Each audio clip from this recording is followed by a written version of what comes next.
Muy buenos días, alumnos del Colegio Maití, específicamente de octavo grado. Este día vamos a hablar de un tema en particular que es sobre el origen de la poesía. Nosotros muchas veces ya hemos escuchado hablar un poco sobre qué es la poesía, sobre expresión de sentimientos, pero este día vamos a hablar un poco sobre los orígenes, cómo surgió, dónde nació. Eso es lo que vamos a contestar en el video. Así que iniciemos. La poesía es una expresión de sentimientos, ideas y emociones. Muchas veces usted ya ha intentado realizar estos sentimientos. Nosotros podemos plasmar por medio de la poesía tristeza, dolor, angustia, sufrimiento y lo podemos transformar en poema. ¿Cómo es esto? Nosotros vamos a pasar de un lenguaje denotativo a un lenguaje poético, pero usted me va a decir, señor, pero ¿y cómo voy a identificar yo un lenguaje denotativo? Simple y sencillamente, el lenguaje denotativo se utiliza para decir las cosas tal y como se presentan. Nosotros a diario utilizamos este tipo de lenguaje. Todos los días nosotros estaríamos utilizando un lenguaje denotativo. Veamos un ejemplo. Dice, hoy asistimos al colegio y la primera es la clase de matemáticas. Entonces nosotros hablamos a diario y cuando nosotros estamos pronunciando las palabras, utilizamos un lenguaje denotativo. Ese lenguaje usted lo puede transformar y lo puede pasar a un lenguaje poético. Pero ¿cómo va a hacer eso? Hay un escritor muy famoso que es Gustavo Adolfo Bécquer. Él escribió un poema. Escuchémoslo.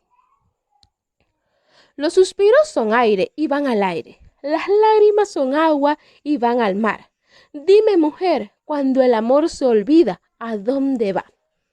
Cuando él plasma ese poema, se convierte en un lenguaje poético. ¿Por qué? Porque ya no lo está haciendo con un lenguaje denotativo, sino que transforma. Él está expresando sentimientos, expresa emociones.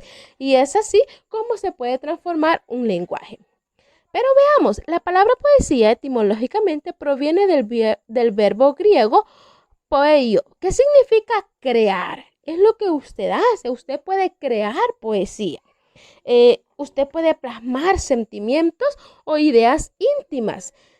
Este día vamos a hablar sobre los orígenes y vamos a hablar específicamente de un gran personaje que ya usted en más de alguna ocasión usted ha de haber escuchado sobre Netzahualcóyotl. Me va a preguntar quién fue Netzahualcóyotl, por si ninguna vez ha escuchado hablar. Le voy a indicar que fue un monarca de la ciudad de Texcoco en México antiguo. A la edad de 16 años invadieron su reino y querían destruirlo a su papá, que era el rey, y a toda su familia. Y es así como Netzahualcóyotl tuvo que huir. Pero no le voy a contar toda la historia para que usted pueda ir y si quiere la puede investigar en internet, usted puede buscar toda la historia de él. Ya después de tanto andar huyendo, él logró formar alianzas, regresa nuevamente y él se convierte en el nuevo rey de Texcoco.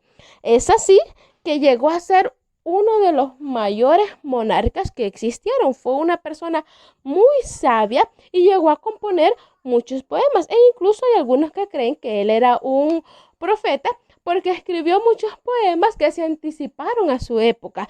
Hay un poema muy bonito para que usted lo pueda buscar que es sobre la invasión en ese momento, porque él fue como en 1429, todavía no había llegado Cristóbal Colón a descubrir América, así que él se anticipó a los hechos y él en su poema, él dice qué es lo que iba a pasar con el hijo de él y que al final, con la invasión, con la conquista, se destruyó todo esto, ¿verdad? Pero déjeme contarle que Netzahualcóyotl escribió más de 30 narraciones literarias. Hablaba sobre la belleza de su pueblo. Él era una persona que se sentía orgulloso de su pueblo. Y llegó a hablar sobre temas esenciales que por estos temas se llegó a convertir en una persona muy sabia. Le voy a leer un poema que decía: alegrados con las flores que embriagan, las que están en nuestras manos, que se han puesto ya los collares de flores. Una de las características principales con las que él empezó a crear su poesía es que él resaltaba la naturaleza.